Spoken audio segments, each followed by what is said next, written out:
the objectives of this topic. So we'll have to discuss the transactions, no, for merchandise purchases using a perpetual and a periodic system of accounting. Of course, no, we have to analyze, no, the adjustments and the closing of accounts, no, how the closing process is done for a merchandising company, and define and prepare multiple step and single step income statements, no. So papag-aralan natin yung format, no, or yung cost of goods sold ng isang merchandising company. Ayan, okay. So what are discounts, returns and allowances? And what is how do we record a transaction using a gross or a net method? Okay? So congrats ulit dito sa mga 5 na to.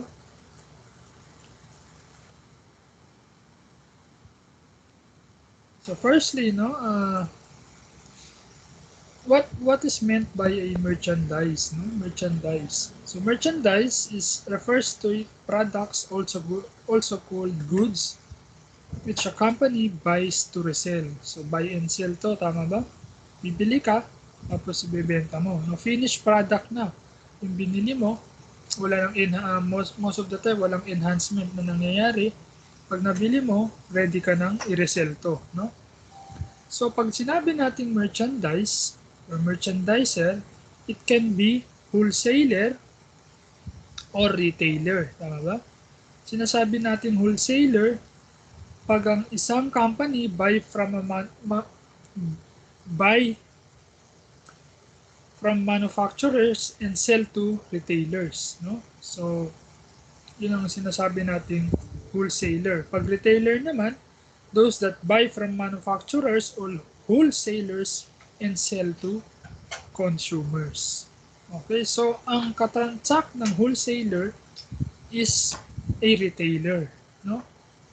Hindi siya direkta na hindi niya direkta kausap yung consumer ng goods o yung public o yung bumibili. Okay?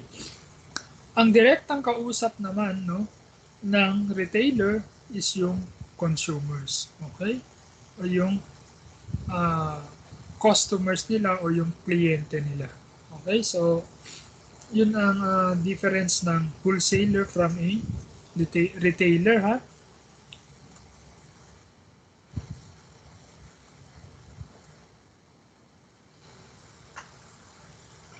Okay, so any question? Merchandiser, no? It can either be a wholesaler or a retailer.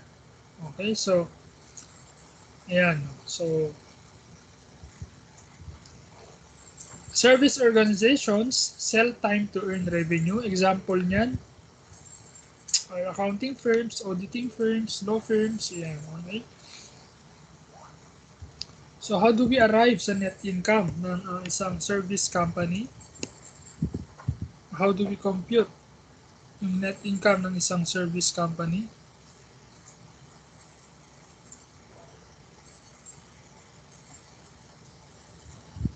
Revenues, iles mo lang yung expenses, that would give you the net income of that service organization. Okay? And for a reporting for a merchandiser, iba, no? Iba ang format or iba ang computation natin para makuha natin yung net income. So we have to get first the net sales, no? Pag sinabing natin net sales, that would be sales less sales discounts less sales returns and allowances, no? Yun yung formula for us to get the net sales. For cost of goods sold, no, mamaya ipe-present ko sa inyo kung paano yung pag-compute ng cost of goods sold ng isang merchandising company. Okay? Pag nilas mo yung net sales, or pag nilas mo yung cost of goods sold sa net sales, ang makukuha mo is gross profit. No? Gross profit. Take note of the terms ha. And pag nilas mo yung other selling admin expenses, yung expenses na kasi yan that pertain to selling and other administrative. Pag selling, yung advertising expense, no? Pag sinabi naman, sinabi naman nating administrative expenses or admin expenses, yan yung mga expenses sa accounting, yun yung mga basta yung mga in charge sa pag-process ng mga sales or other transactions of the merchandising company, yung tinatawag nating admin expenses. But those expenses na directly involved sa selling ng goods, promoting of the goods and advertising of the goods, tinatawag natin yung selling expenses. No? Take note of the difference na baka magtanungin sa inyo sa theory, which of the following expenses can be classified as selling expense or admin expense. No? At least alam niyo yung difference. Okay?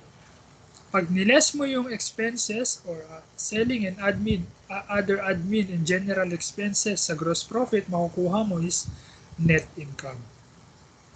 Okay, so anong kaibahan nito? Sa isang service organization, merong involvement ng computation ng cost of goods sold. Okay? Cost of goods sold. Take note of the net sales sa gross sales less sales discounts and additional kung merong sales returns and allowances. Yan. So, paano ang operating cycle for a merchandising company, no? So, from the definition na buy and sell, bibili ka ng merchandise, no? Pag binenta mo, pag binenta mo, it may either be in cash, no, or on credit. Tama ba? Pag credit, accounts receivable ang entrada mo, no? But eventually, yung accounts receivable mo, yun yung or makokolekta mo eventually in cash, no? So, it begins with the purchase of merchandise and ends with the collection of cash from the sale of the merchandise. No? Yan yung cycle niya, no? So, anong gagawin mo pag nakolekta mo na yung cash? Bibili ko ulit ng merchandise. The process continues, no? Pagbili mo ng merchandise, bibenta mo, kokolektahin mo yung lahat ng mga sales mo on credit, ganun lang, no? Tapos, bili ka ng merchandise ulit, bibenta mo.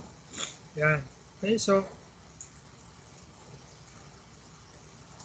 a merchandise inventory, yan, refers to the product or products that a company owns and intend to sell. Okay, so kung ang negosyo mo is magbenta ng face mask, no? So, bibili ka, siguro at a lower price, ibibenta mo at a much higher price. Ganun naman, no? Tama? Alangan na may ibenta mo yan nang wala kang markup o wala kang commission. Tama ba? So pag binili mo yan sa isang wholesaler or sa isang retailer, then ibebenta mo sa mga customers mo, dadagdagan mo yan ng markup. Tama ba? Okay? The cost of this asset includes, no? So yung puhunan na pag binili mo yan sa isang retailer or sa isang wholesaler or sa isang manufacturer, ang tawag natin dun sa nilabas mong pera for you to acquire that merchandise is cost of goods sold, no? Cost of goods sold. But prior to selling this merchandise na binili mo or this merchandise inventories na binili mo or inventory na binili mo, ang treatment mo diyan is asset mo, no? Hangga't hindi nabebenta yung merchandise inventory or yung product na binili mo, asset ang treatment mo dyan, no? The recording will depend on what accounting method or accounting system na ang ginagamit ng isang merchandise company.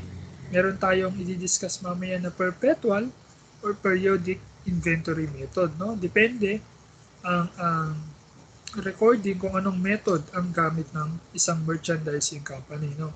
But either of the two methods, no?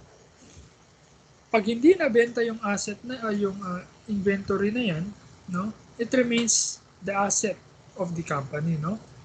But in addition to the cost, no, na or yung cash na nilabas mo to acquire that merchandise, there are some other cost na dinadagdag natin sa merchandise inventory pag binili natin yan, no? Those are those costs that are directly, no, affect the ordering of the inventory prior to its selling, no, dun sa mga customers natin.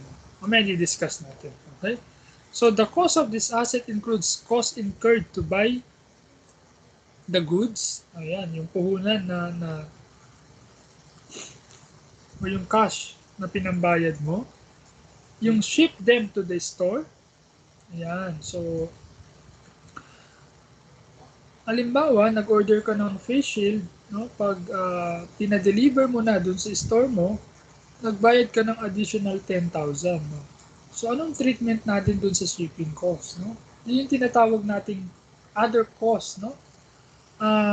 That are directly attributable, no, in bringing the merchandise inventory into its location. Ba? Yung tinatawag example nito is yung freight na sinasabi natin or shipping cost. Okay? So yung 10,000 na yun is a capitalizable cost, no? Ibig sabihin, idadagdag natin yun sa cost ng merchandise inventory. Okay? And in addition to that is the other cost for the to make the inventory ready for sale. So take note of the concept, ha? The cost of the merchandise inventory prior to selling, no? Or ang treatment natin is asset ng company. Asset yun kasi ang entry mo using a perpetual, assuming perpetual inventory method would be debit merchandise inventory, credit cash, or accounts payable. Tama ba? Yan ang entry. So, ano yung composition or magkano yung ilalagay nating total cost yung na dinebit mo sa merchandise inventory? So, that would include the cost to buy the goods. Yan, dadagdag mo yan. Kung yung face shield na binili mo, ang total is 1 million, so that would be part of the total cost of the inventory. In addition to that, kung merong delivery charge or freight na sinasabi natin, no? Kung 100,000, idadagdag mo rin yun, no? And other costs to make the inventory for sale, no? Ready for sale. Kung meron kang enhancement, no, na ginawa dun sa merchandise inventory, that would also be a capitalizable cost, no? Para makuha natin yung total cost ng inventory natin. Okay? So those three items or those three types of expenses, usually, yun ang pinag-a-add natin lahat for us to get the total cost of inventory. No? Cost to buy the asset, shipping fee or freight, no, and other costs for the to make the inventory ready for sale. Okay?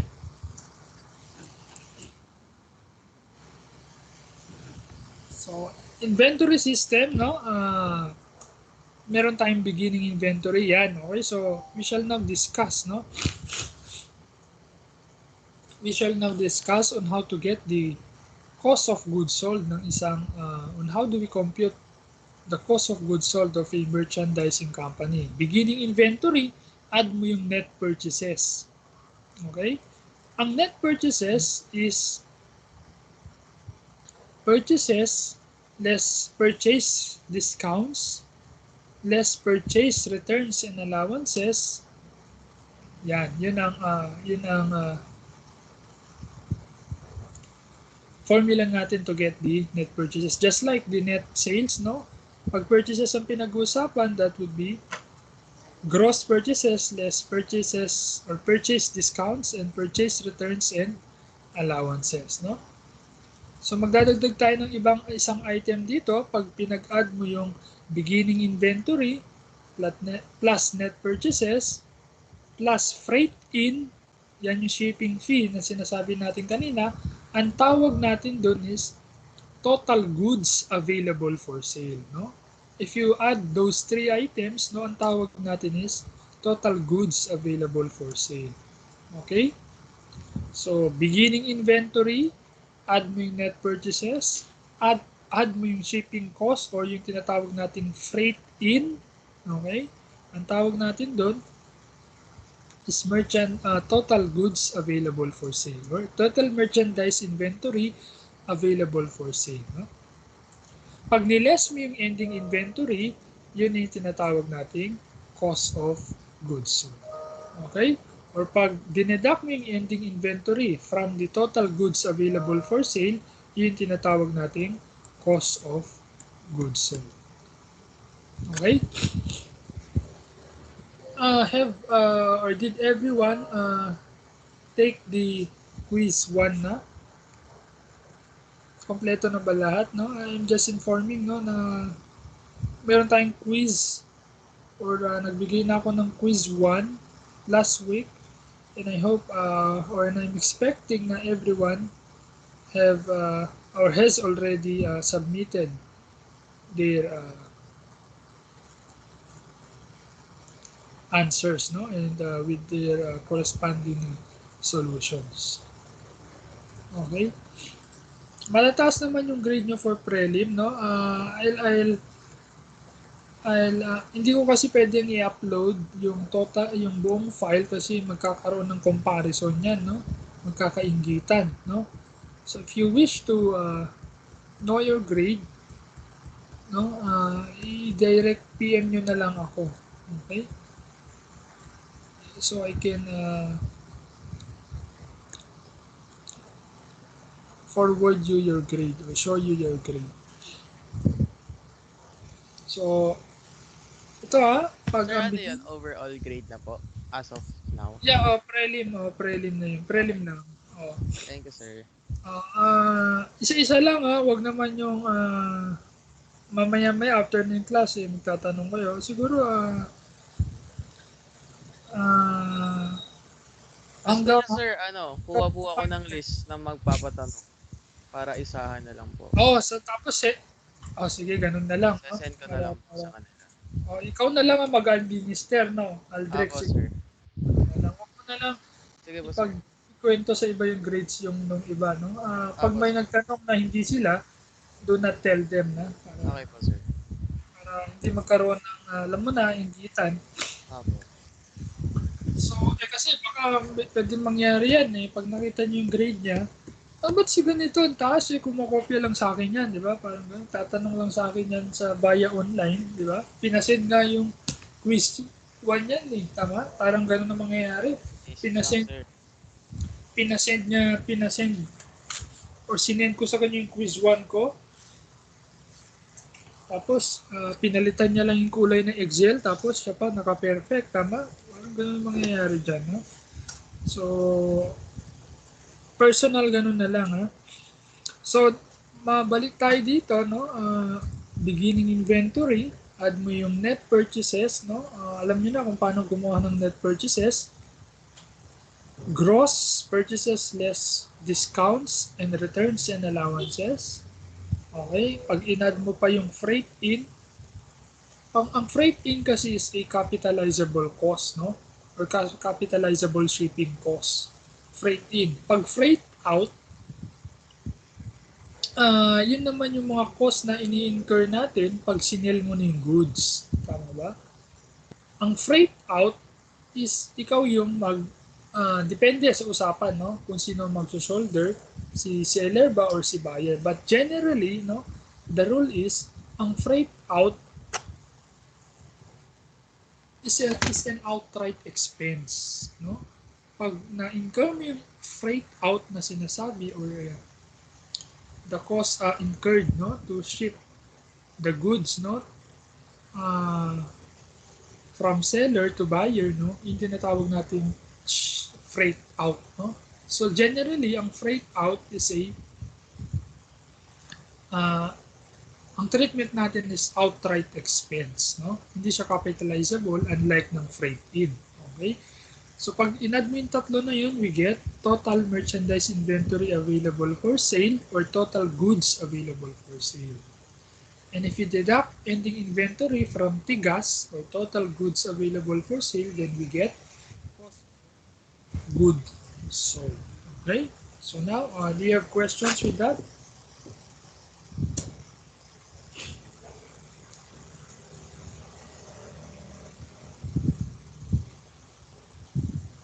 O kung wala, wala tayong meeting sa Thursday and wala muna akong i-assign na assignment or wala muna akong ibibigay sa inyo na assignment or quiz, no? It's for you to study muna and mag-rest muna, no? Kasi ang dami nyo ring requirements sa ibang subjects, no? Ang next quiz natin would take place on next Thursday or next week na Thursday.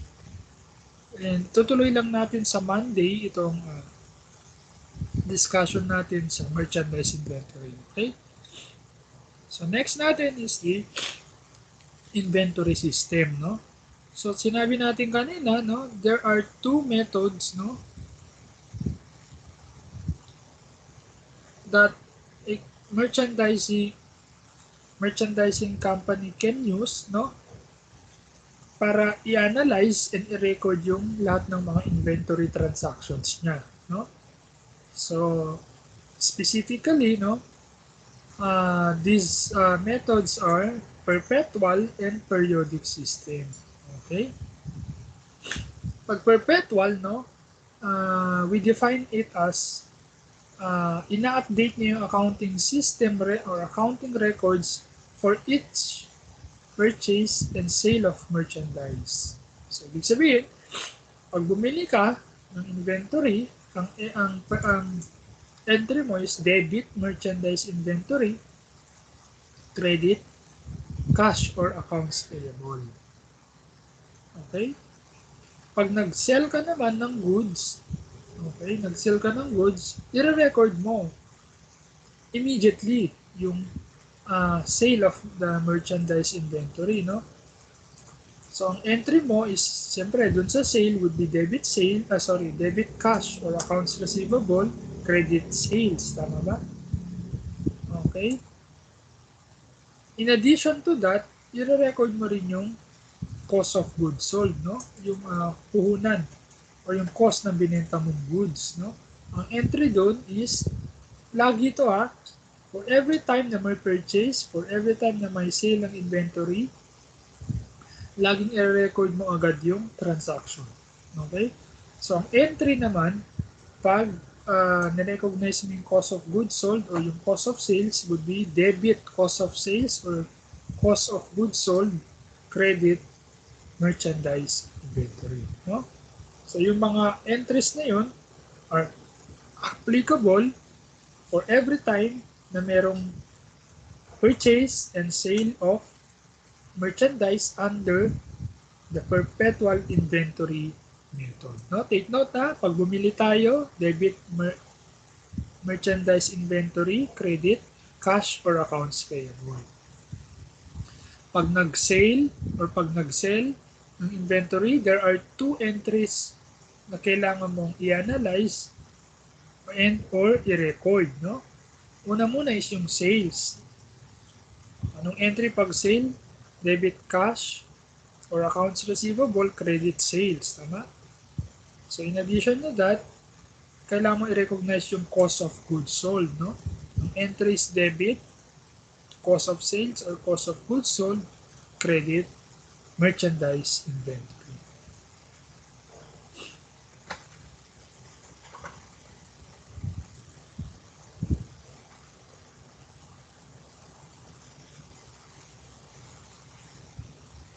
Any question?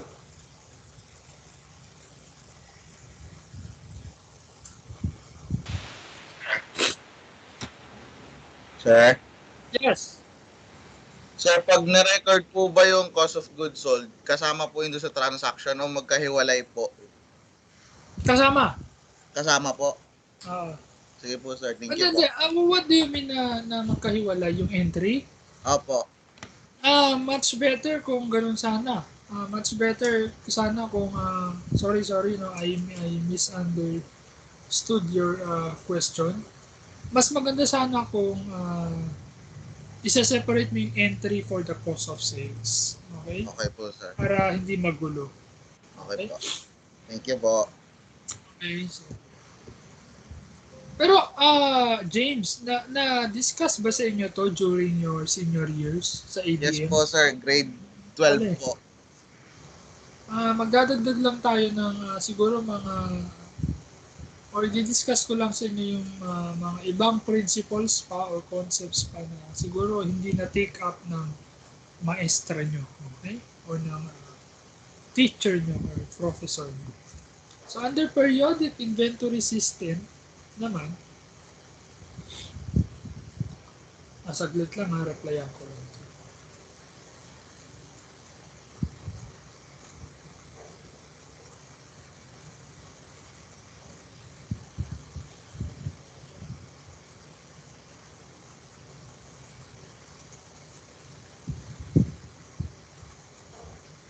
So under a periodic inventory system naman, anong difference nito sa perpetual system? Updates records for purchase and sale of merchandise only at the end of the accounting period. No. So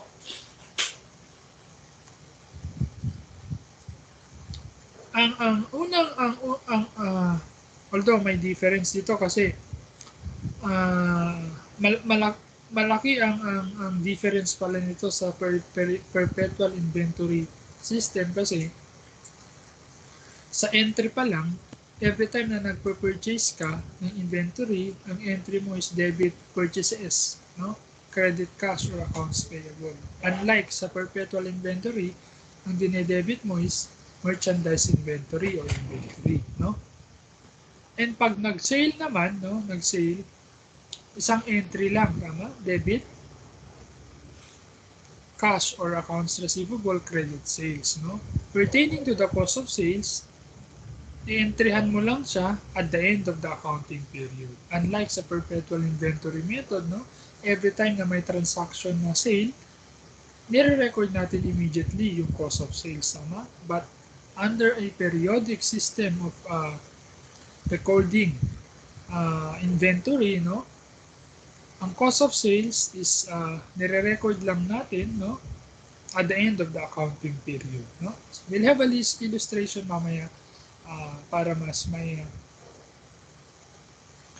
maintindihan nyo yung updating of the purchase and sale of merchandise under a periodic system at the end of the accounting period, no? But take note na ang difference mainly ng perpetual sa periodic is yun sa ginagamit or dinedebit na account every time na may purchase, no? Sa perpetual, merchandise inventory. Sa periodic, purchases. Tama? Pag sale, wala naman problema kasi same entry lang. Debit cash or accounts receivable, credit sales, no? Same din ang entry pag periodic inventory. Okay? Sa perpetual, pag nag-record tayo ng cost of sales, immediately natin ginagawa for every transaction or sale transaction, tama?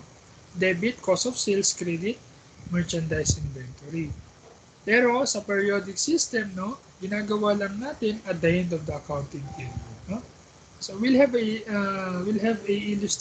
illustration mamaya dito for us to apply, no, yung differences nitong dalawang accounting inventory systems nito. Okay? Yan. So, let's proceed, no, sa analyzing of transaction muna. So, what is a cash discount?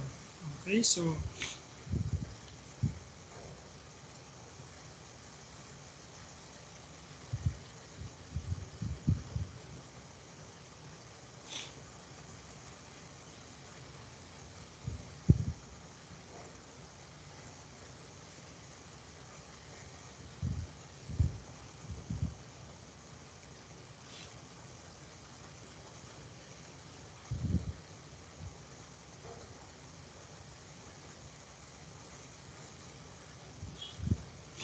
dali lang.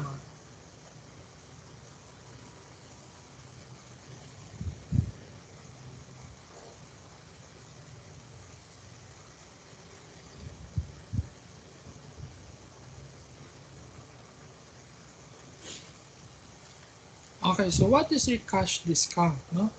Cash discount is these are discounts granted by a seller to encourage buyers to pay the amount they owe earlier. No? So basically, no, uh, cash discounts are viewed by the buyers as purchase discounts, and si seller naman, no, they view this as sales discounts. No? So parang this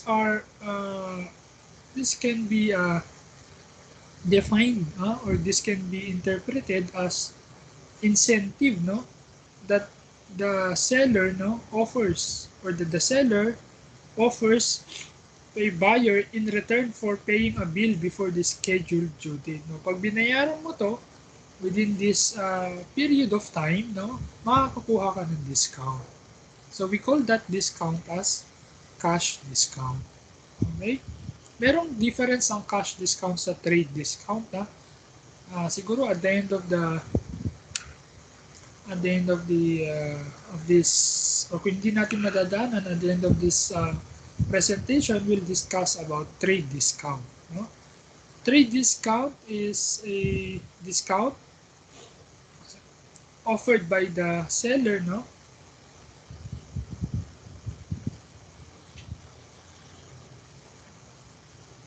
on a retail price, no, of something allowed or agreed between traders or retailer by a wholesaler. Generally, ang trade discounts is dinededuct siya outright, no, pag nagbenta or pag binili mo yung merchandise inventory, no. Wala tayong formal entry for a trade discount, no. It's a outright deduction, no, dun sa babayaran mo kay seller. Okay? Di-discuss natin yun. We'll have a separate illustration for that. But cash discount nga yun, as we have said kanina, no, granted by seller, no, para i-encourage yung buyer na bayaran to, no,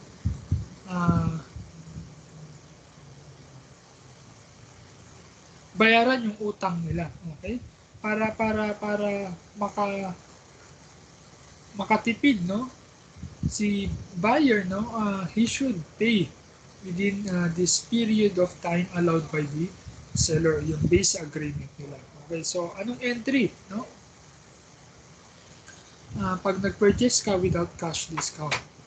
So ang entry natin would be debit merchandise inventory, credit cash. Okay?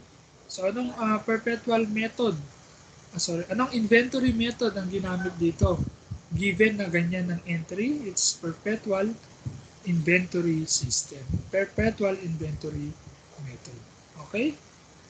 Pag ang ginamit o ang dinebit is purchases, no, that would be periodic inventory system or method. No? Okay, so anong entry naman, no, pag meron tayong transaction involving inventory at may cash discount? So just like this example, no? On November 2, the company purchased $500 of merchandise inventory on account, no, on account. Credit terms are 2/10 or N/30. Anong ibig sabihin ng 2/10 o yung fraction na yan? Pag binayaran mo yung utang mo within 10 days, makakuha ka ng 2% discount. Okay?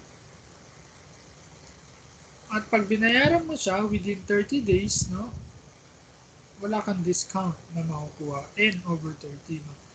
technically, credit terms ang tawag natin dito, yung 2/10 or 10/30, no?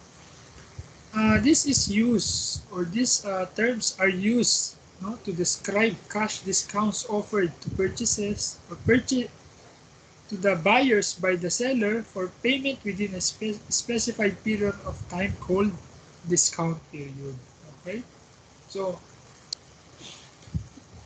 ang tawag natin dyan, 2/10, N/30, these are credit terms, no? So, pag binayaran mo within 2 or within 10 days, makakuha ka ng 2% discount, no? 2%, no? I-analyze natin or interpret natin yung 2 na yan, no? As a cash discount, no?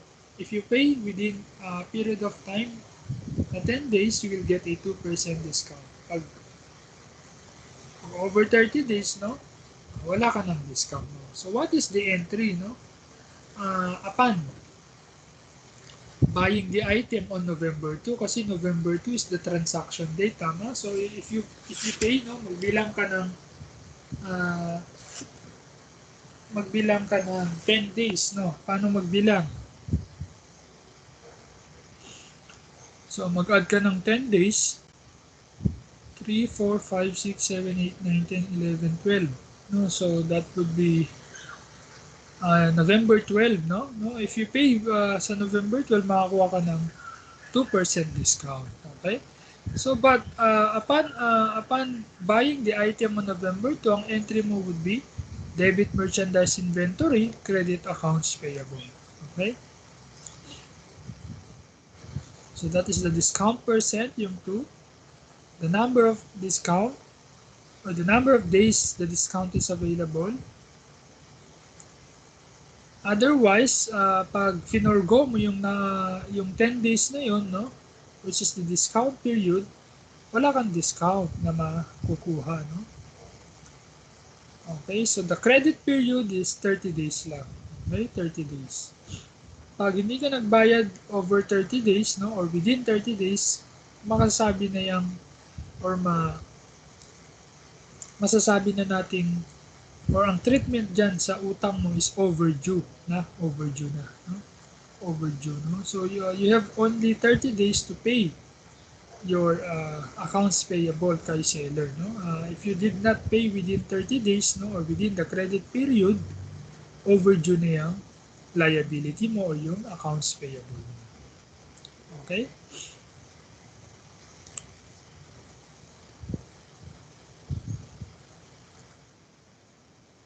So, discuss natin kanina, no? Meron tayong credit terms, no? Credit terms are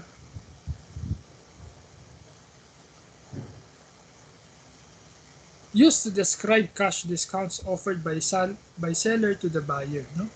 And he should pay within the specified period of time, no? Para makuha niya yung discount, no? Or he should pay within the discount period for the buyer to avail of the cash discount. This is a typical illustration or a template for an invoice, no? So makikita mo dyan, kanino binenta, yung breakdown, no? Date, order date, no? Breakdown ng selling price. Pwede rin makita yung shipping agreements on who would shoulder the shipping cost, yan. Of course, no, dito sa atin sa Pilipinas, no, the invoice, no, in addition to these items appearing here, meron kailangan pang makita yung address ng seller, yan, BIR, TIN, and other accreditations, no, required ng mga government institutions natin. Those information necessary or other information that are necessary na ilagay sa isang invoice, no? But meron tayong pre-provide data ng BIR, no? Bureau of Internal Revenue na kung ano dapat ang mga information na ilalagay sa isang sales invoice. No? Generally, dapat nga meron yung tax identification number ng isang company. No? Very, very relevant yun, no? Na dapat nasa invoice. So, what is the entry? Okay, ito yung entry natin kanina, no? What is the entry if the buyer had paid within the discount period, no? So, ang entry natin, debit, accounts payable, 500, credit, merchandise inventory, 10, no? Yan yung cash, sinatawag nating purchase discount yan, no? Using perpetual inventory method to, ang yung discount na inavail mo, ang i-credit mo is merchandise inventory. Okay? Pag ganun naman, pag periodic, ang i-credit mo is purchase discount. Take note ha, pag perpetual at inavail mo yung discount, ang i-credit mo is merchandise inventory. Okay? Pag periodic inventory system or method, ang i-credit mo is purchase discounts. Okay? Siyempre, 490 lang yung babayaran mo kasi nga in-avail mo yung discount na 2%. How did we get the 10% discount? 2% times 500. Okay? Dollars. Yan. Okay, so if we post the journal entries we have provided, no? Ito na ang itsura ng accounts ng accounts payable, merchandise inventory, and cash, no? Technically, no? Accounts payable mo is 0 na kasi nga nabayaran mo na lahat yung utang mo. For merchandise inventory, 490, nabawasan kasi nga dun sa purchase discount. And sa cash, 490. Okay? Yan lang yung lumabas sa'yo. What if or what's the entry if the buyer have failed to pay within the discount period but opted to pay within the credit period, no? Hindi naman naging overdue, no? But pero binayaran niya naman within the credit period or within 30 days, no? So what is the entry? Yun lang, walang discount nga lang, no? Walang discount. So ang entry natin is debit accounts payable, credit cash, no? If the buyer did not avail of the discount or purchase discount, kaya yung buong 500 pa rin ang babayaran niya. Meron ba tayong ganun? Problem? Dali lang ha.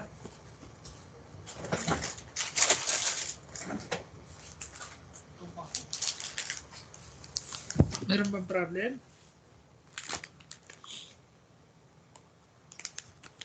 Kung wala, siguro we can move on, no? Matanong ko nga kayo, no? Hindi ko alam yung calendar eh. Kailan ang midterm exam mo? Kailan naka-schedule?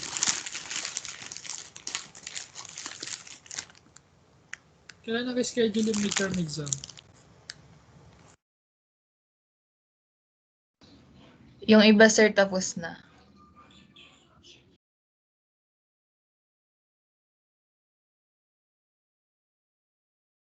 Ibig sabihin pala late tayo.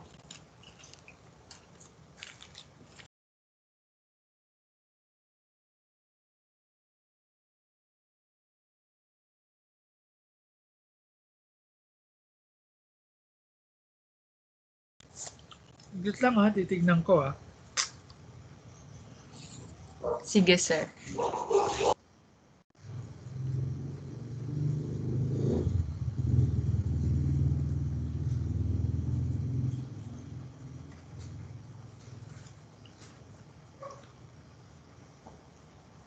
But sa atin siguro will have a midterm exam siguro second week no November. Okay? Second week no November. Kasi marami pang topics na dapat tayong i-cover, no? So we'll have I'll announce na lang kung kailan. But siguro no November na, no? November na yung midterm. exam natin. Okay? Kailan ang bakasyon pala? No? Kailan ang bakasyon? Last day natin. December 3rd week ata, no? Kung tama ba yung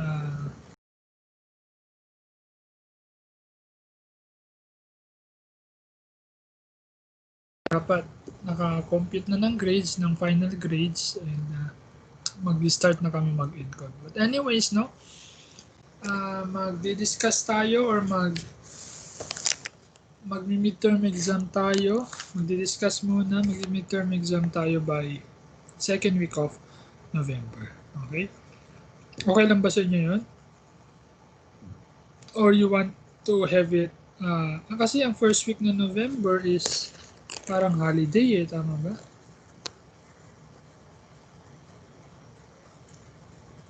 Tignan ko yung calendar. Yeah, November 2 is holiday, no? But if you want to have your midterm exam on November 5, okay lang naman sa akin, no? But I am planning to have it on November 9 na lang, no? November 9. No? Ganun na lang, November 9 na lang. Your second quiz will be on October 29. And your midterm exam is November 9. Okay? Okay lang ba yon? Monday? Sir, Yes. yung quiz po namin sa October 29, pang ano po yun? Pang midterm pa rin po or pang finals na? Hindi, midterm pa rin yun. Okay po. Sige po. Midterm. James, kailan pala ang ganun natin?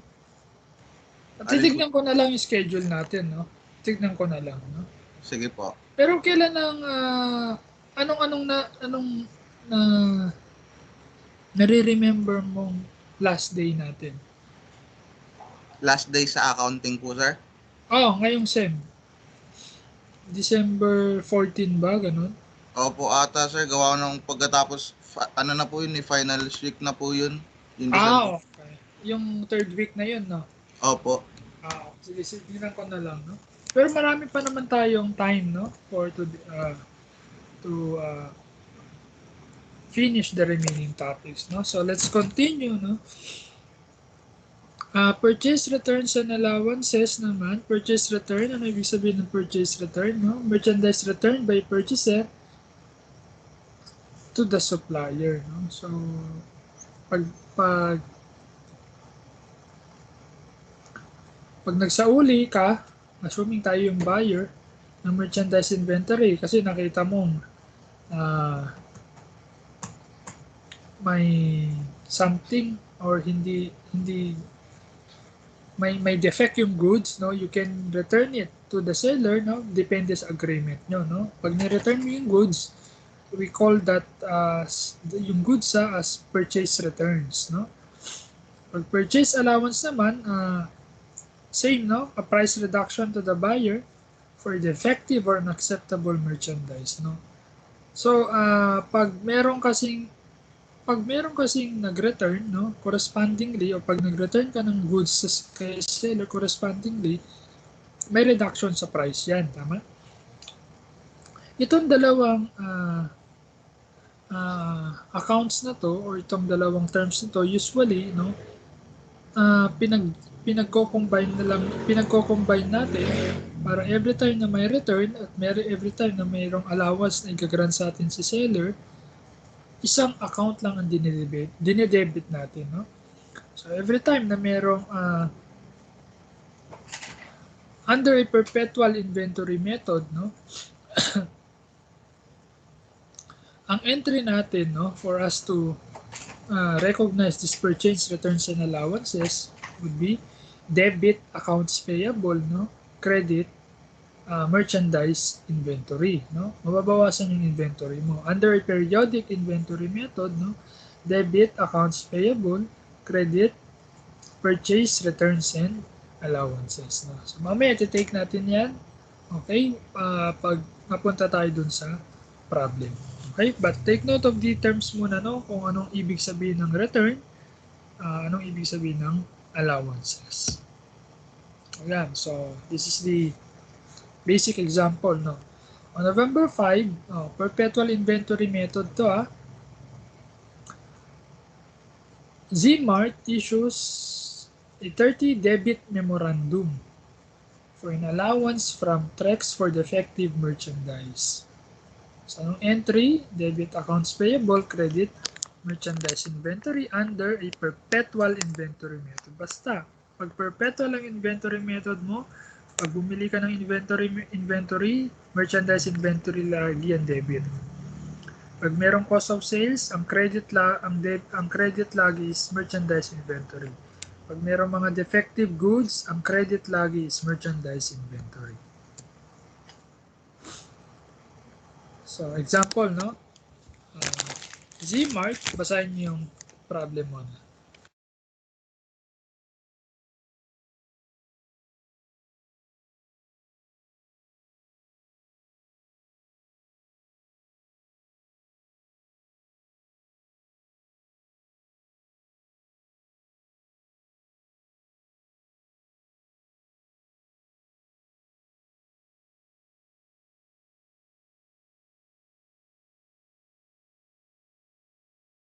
So, the Zmart purchases 250 of merchandise on June 1, no? With credit terms 210 and over 60, no? So, nung June 3, nag-return siya, kaya yan ang entry, no? Debit accounts payable, credit merchandise inventory. So, Zmart paid the whole or the remaining balance, no? Magkano na lang utang mo? 200 na lang kasi binayaran mo na yung or binalik mo yung 50 na worth of merchandise inventory, tama ba? So, accounts payable, yan, 200 na lang. Yung discount, kasi nagbayad ka within the discount period, so 200 times 2%, that would 4. No? Kaya ang total lang na babayaran mo is 196. Okay?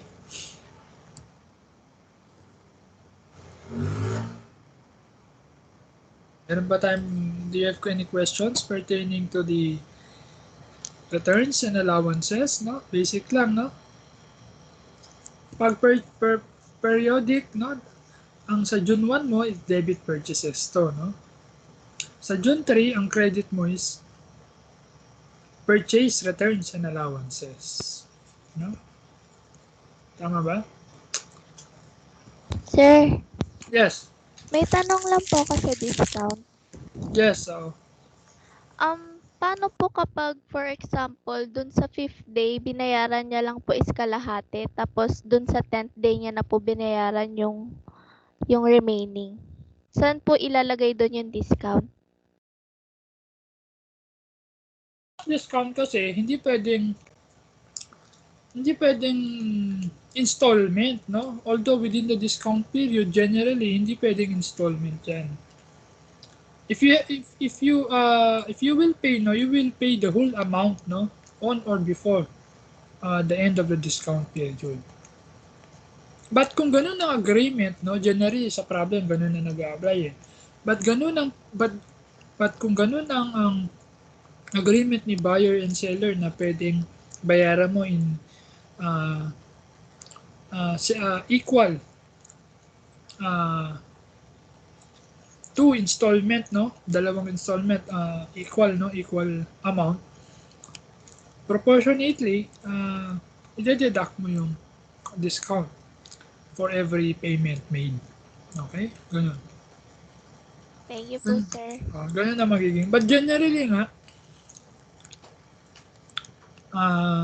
exception yung sinabi mo yan, no?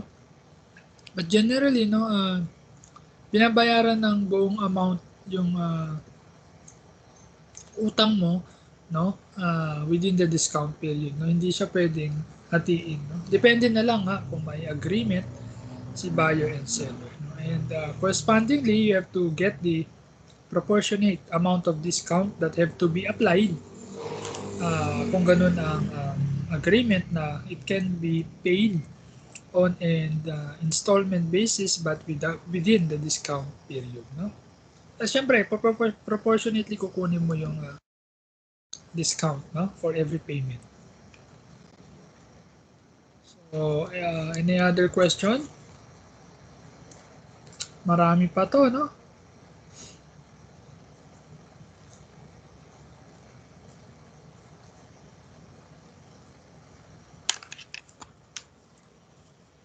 So we go to the next, no? Purchase and transportation costs or purchases and transportation costs. So pag transportation costs, tinatawag natin shipping cost din. Tama? Shipping cost. So pag shipping cost, it may either be or it would depend, no, on the shipping terms. Meron tayong tinatawag na FOB shipping point. Tama? FOB means free on board, no? Free on board. Okay? Pag FOB shipping point, title transfer at shipping point and buyer pays shipping cost. Ibig sabihin, si seller, no, niready na lahat yung goods. Nilagay na dun sa truck, no, for delivery na kay buyer. Pag alis nung truck, no, under FOB shipping point, pag alis nung truck dun sa location ni seller or dun sa store ni seller, no, kay buyer na yun. Goods in transit na ang tawag natin doon, no. So the moment na umalis na or shinip na yung goods ni seller papunta kay buyer, yung goods in transit kay buyer na yun. Okay? At ang shipping cost will be shouldered by the buyer. You get it? Nagets ba? So ang entry natin, no, if the buyer, no, will pay the shipping cost under FOB shipping point, no, debit, merchandise, capitalizable, yung sinasabi ko kanina, no, capitalizable yan. Freight in ang tawag natin dyan, no, debit, merchandise inventory, credit cash. Ano ibig sabihin naman ng FOB destination, no? Kay seller pa rin ang goods, no? Kay seller pa rin ang goods o hindi pa matatransfer kay buyer ang goods o yung title, I mean the title, hanggat hindi nakakarating kay buyer, no? Yung tinatawag nating FOB destination. No? Title transfer at destination and seller pays the shipping cost. So, pag yung goods nakaalis na, no, nilagay na sa truck, hanggat hindi nakakarating sa location ni buyer, kay seller pa rin yung goods na yun, no? Accountability pa rin ni seller. Okay? Under FOB destination, ha? Kanino ang shipping cost after kasi nung mag-shoulder ng shipping cost under free on board destination? Si seller. Kaya ang entry ni seller for this transportation cost, no, na binayaran niya under FOB destination is debit, delivery expense, no, credit, cash. Okay?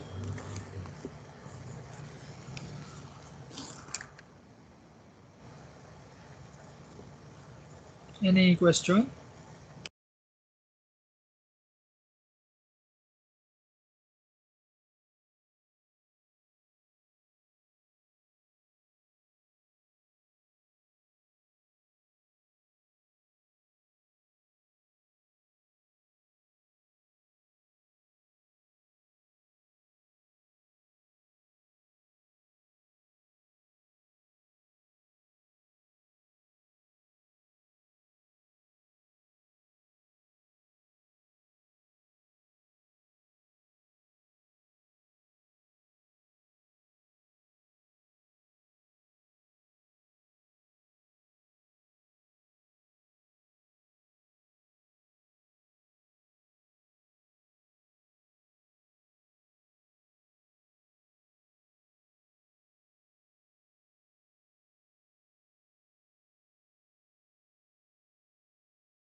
Any question, no?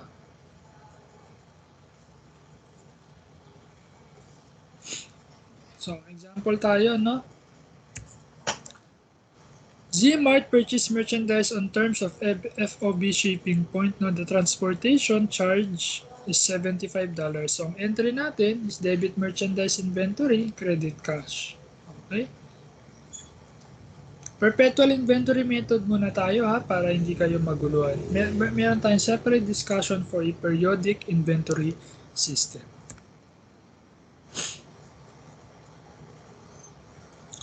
Okay, so itemized cost of merchandise purchases on how we compute the net purchases. Add mo yung original cost. I-less mo kung meron kang purchase discounts na na-receive and also purchase returns and allowances. I-add mo yung cost of transportation in, o yung tinatawag nating freight in, no?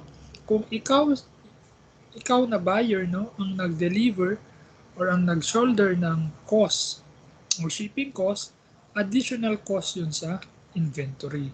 Okay? Pinaghiwalay ko lang kanina, no, para masabi ko sa inyo or ma-provide ko sa inyo yung details ng pag-compute ng total goods or merchandise inventory available for sale. But net purchases is computed this way, no? Magsisimula ka sa cost, original cost ng inventory, less mo lahat ng purchase discounts and returns and allowances, i-add mo yung freight in or transportation in, okay? Or shipping cost, no? Ni buyer. Pag nakuha mo yun, ang tawag na natin would be net purchases. Meron bang ganun dito? This transaction, no, is to be recorded sa books ni buyer, no, once the shipping agreement is FOB shipping point. Okay? Kasi under ng FOB shipping point, the buyer will shoulder the transportation cost. So, yung transportation cost na yun is capitalizable, no? Yan ang entry. But if the terms of agreement is FOB destination, the shipping cost will be shouldered by the seller, tama? At walang entry doon si buyer, no? Wala siyang entry sa transportation cost. So, ang entry is kay seller, ang entry niya is outright expense, no? Debit, delivery expense, kasali to sa pag-compute ng selling expenses, no? Credit cash. So next tayo, analyze and record transactions of our merchandise using a perpetual inventory method, no? Siguro mag-end tayo dito. Okay lang ba? And we'll have the other concepts or principles or the remaining subtopics under this main topic on Monday, no? Monday. Mag-aral na lang na and mag-read in advance. Yan. So, net sales is computed as gross sales less allowances, discounts, and returns, no? So if you deduct cost of goods sold from net sales, you'll get gross profit. So under a perpetual inventory method, each transaction for a seller involves two parts, no? Yung sinasabi ko kanina, meron kang separate entry, yan din tanong ni James kanina, no? If we have to do we have to combine the entry or we still need to separate? Okay? Mas maganda pag si-separate mo yung revenue received and recognition of cost of merchandise sold to a customer, no? So we'll have a separate entry for that, okay? Under perpetual inventory method. So how do we record, no? In a sale transaction under a perpetual inventory method with the corresponding recognition of cost of merchandise sold to a customer. So this is the example. Zmart sold 1,000 of merchandise on credit, no? The merchandise is a cost base. Yan ang entry, no? So, yan yung selling price niya. Ang entry is debit accounts receivable, credit, sales. Ano? So, ang entry naman to recognize the cost of inventory sold to the customer is debit cost of goods sold, credit, merchandise inventory. Okay, this is for perpetual inventory method. So, punta na tayo. Kanina, meron tayong purchase discount. Ito naman, meron tayong sales discount. No? So, same terms, no? Or same concepts or principles or computation ang mag-a-apply. No? Yun nga lang, babaliktarin lang natin yung entry kasi point of view ni seller tayo dito. No? Bumili tayo, tapos binenta natin sa customers natin. So sales discount on credits can benefit a seller by decreasing the delay in receiving cash, no, and reducing future collection efforts, no. Alam nyo sa management or sa management accounting nyo, meron pa tong deeper concept. Hindi nagtatapos dito yung bakit may purchase discount, bakit may sales discount. Do these discounts offered by the seller or by the buyers, no, have other impacts sa financial position and performance ng company? Yan, mapapag-aralan nyo yan, no? Medyo mahirap yun eh, yung sorry, no, I don't hindi naman sa pinag-worry ko kayo, no? Medyo mahirap yung topic na yun, but you will take up yan topic na yan sa 4th year nyo pa, 4th year, no? Under ng working capital analysis, no? Working capital analysis. Under yan ng financial management part 2, no? Specifically, topics of working capital, no? Meron kasing iba pang concepts or principles na related dito. Hindi lang basta-basta nag-offer ng sales discount or purchase discount, no? Meron yang effect sa cash and sa collection or collectibility ng accounts receivable. Malayo pa naman, no? May higher accounting subjects na, no? So just like the purchase discount, meron tayong tinatawag na credit period, no? So discount refers to a purchase discounts for a buyer and a sales discount for a seller, no? Pag ang discount is in-avail ni buyer, ang tawag niya doon is purchase. Sa point of view ni seller, ang tawag natin is sales discount. Okay?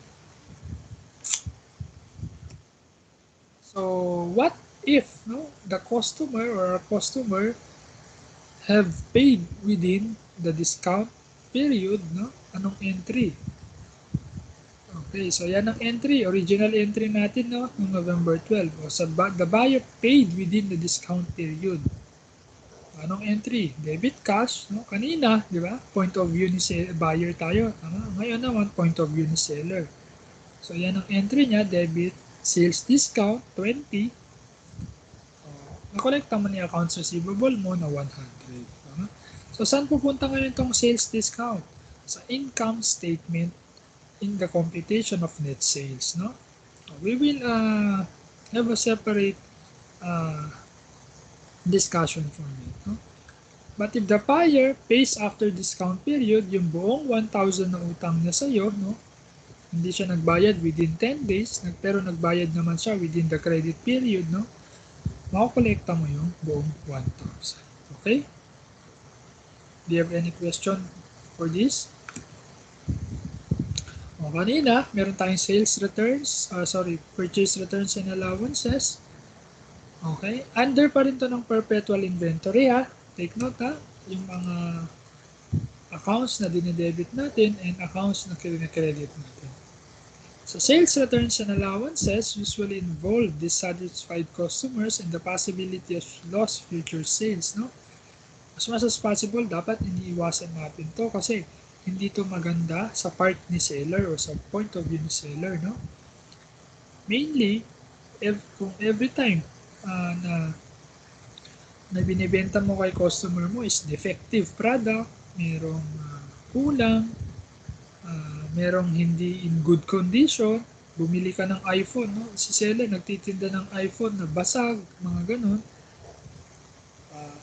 Yun nga, magiging madi-dissatisfy yung customer mo and probably hindi na sila bibili sa in the future, no?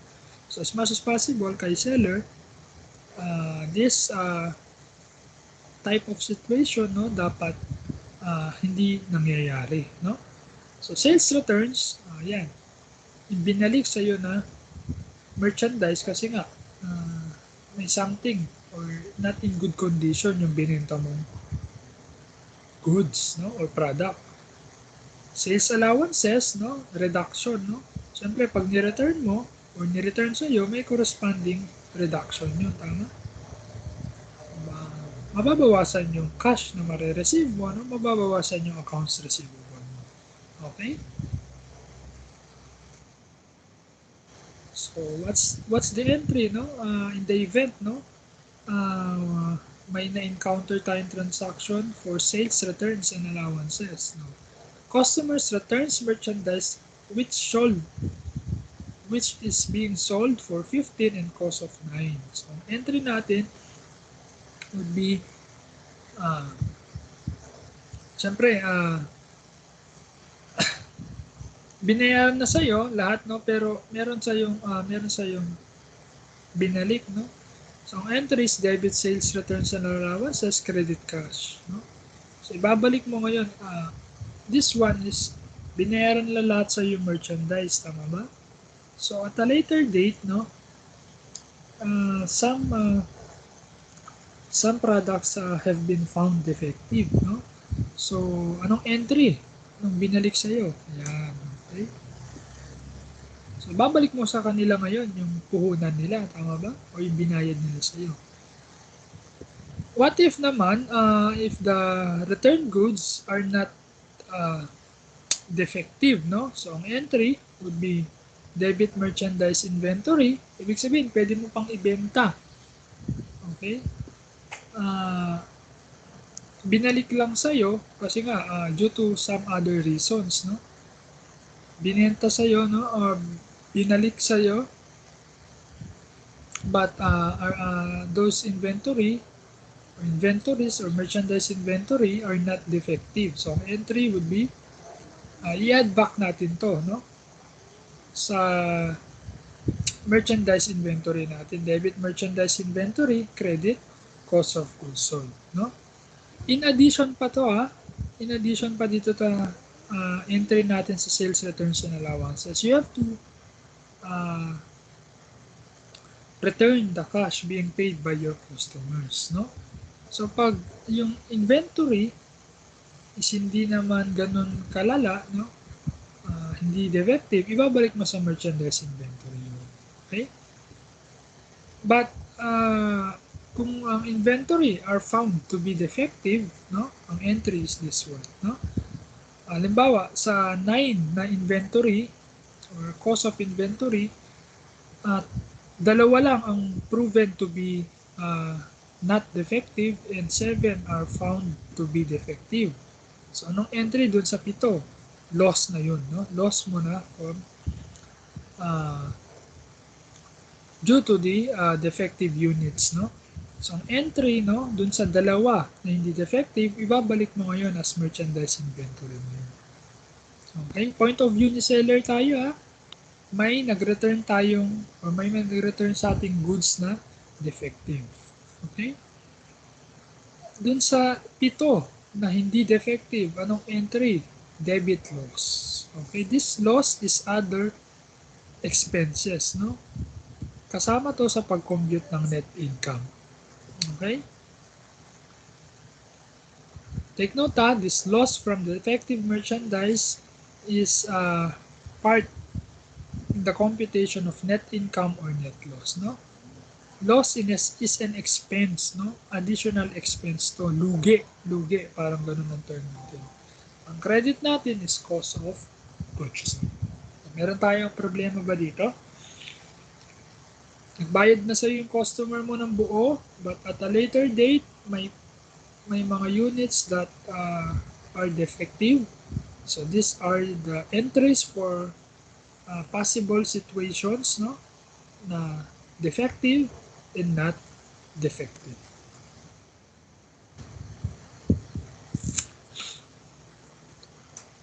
So how about naman for allowances, no? Assuming, kasi this one's a sales return, no?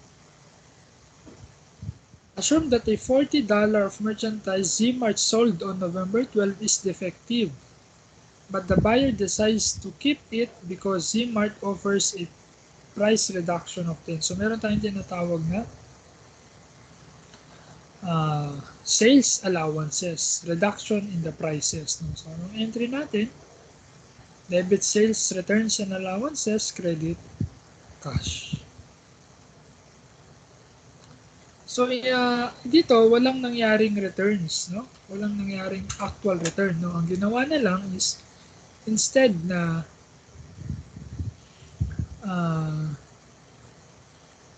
i-return yung defective unit sa iyo, no? Si buyer na lang or kay buyer na lang ang possession ng goods na yun, and ang agreement na lang is babawasan na lang yung price, no? Babawasan na lang yung price. So that's the entry, no? If we are going to record the allowance granted by the seller to the buyer. Debit sales returns and allowances, credit cash. Okay? So for your information lang, no, I have not yet or I'm still in the process of collating your quiz 2 kasi di pa tapos yung iba na mag-take, no? Although nag-deadline na, no? Hindi ko pa na-check, no? Mag-start pa lang ako mag-check ng quiz 1 nyo pa lang. Quiz 1 for your midterm, for this midterm period. Okay? So, last na tayo, no? This is our last entry. Then, we'll end with this topic, no? And we'll continue on Monday. Tatapusin natin lahat on Monday. I-maximize natin yung oras natin sa Monday. So, prepare adjustments and close accounts for merchandising organization or company. So, ito yung cost flow ng accounting cycle for merchandise company, no? You begin by purchasing merchandise, inventory, tapos ibibenta mo yun, tama ba? And eventually, there will be adjustments due to returns and allowances, no? So, I would like to repeat, no? Paano mag-compute ng cost of goods sold? Debit beginning inventory plus net purchases less ending inventory, cost of goods sold. If you add up beginning plus net purchases, that would give you total merchandise available for sale or total goods available for sale. Okay? So yung ending inventory, yan pa yung mga hindi nabebentang inventory. Nasa iyo pa rin yan. Okay? Ibebenta mo yan eventually, no? Or in the coming period or next period. Okay? So yung cost of goods sold, mapupunta yan sa pag-compute ng net income, mapupunta sa income statement. Yung balance sheet, mapupunta sa yung ending inventory, mapupunta sa balance sheet. Okay? Or financial position. Okay, so adjusting entries for merchandisers, no? Shrinkage adjustment to reflect loss of merchandise.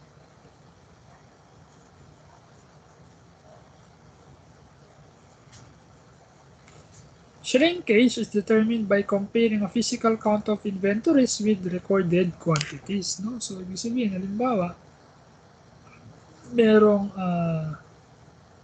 nawawalang inventory, no? So how do we account for prior to selling, no? May nawawala na inventory. How do we account for that loss or shrinkage, no?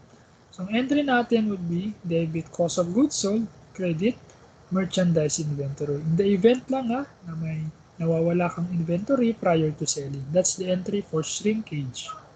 Okay? How about for sales, returns, and allowances? Adjusting entries natin. New revenue recognition rules require reporting of sales at net amount expected, adjusting entries required for expected sales discount, expected returns and allowances, and expected returns and allowances also for cost side. No? So, dalawang adjusting entries ang gagawin natin for the revenue side and as well as for the cost side. So how do we close or how is the closing process being done for a merchandising company? Okay, so to close the sales account, ito yung entry natin. No? Income summary pa rin.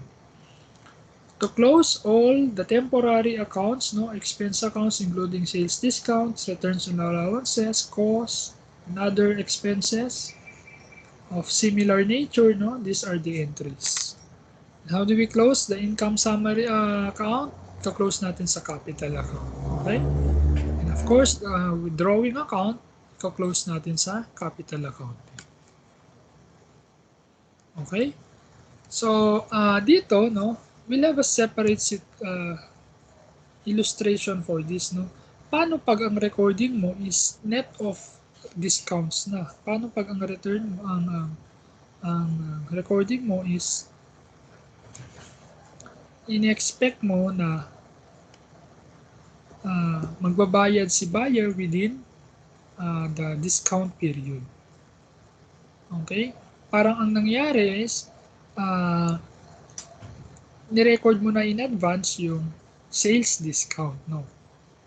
Eh yun pala, ang nangyari is hindi nagbayad si seller or si buyer natin within the discount period. Anong adjusting entry ang gagawin natin pertaining to the revenue as well as the cost side, no? So we'll have to take this up for next meeting, no? For now, ganito muna tayo, no? Dito na lang muna tayo, and we'll continue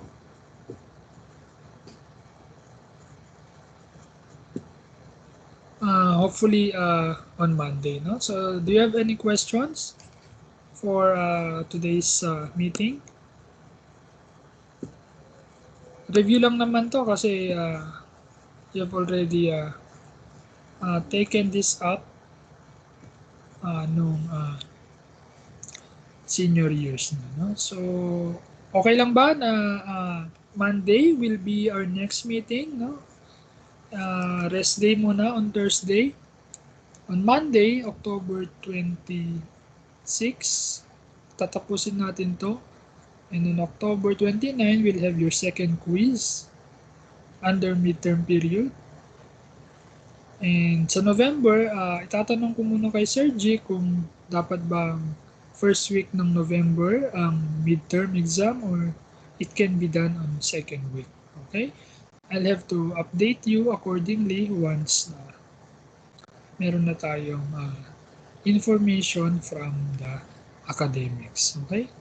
So for now, no, ganito lang muna, and congrats again to all these top performing students, no. I hope na lahat mag-excel sa midterm and sa final period para wala tayong magiging problema sa grade and ma-maintain nyo yung scholarships nyo if ever meron man, no. We'll help each other, no, para maganda yung flow ng pag-aaral. Okay, so thank you for your time and participation. I hope I hope you have learned something today. Ang next na pag-aaralan natin would be the adjusting entries, and the periodic inventory method, and other matters or topics for this merchandise inventory uh, concept or principles. No? Thank you and mag-ingat lang. No? We'll see each other again on Monday. Pwede ba tayo mag-start ng mga 10? Or meron kayong klase? Pwede po, sir. Alas 10. 10 na lang, no? Alas 10 na lang para matapos natin tong topic na to ng mga alas 12, no? Yes. We'll be meeting on next Monday at 10 a.m. so we can cover everything for this topic, no? Okay? 10 a.m. Ang usapan natin. Aldrix, iganon mo na lang na sa group chat nyo na 10 a.m. tayo next meeting. Okay? Thank you for your time and ingat, no? Ingat. Thank you po, sir. Thank you, sir. Thank you, sir. Salamat, Ingat sir. po. Love you, sir. Thank you, sir. Thank you, sir. Congrats, guys.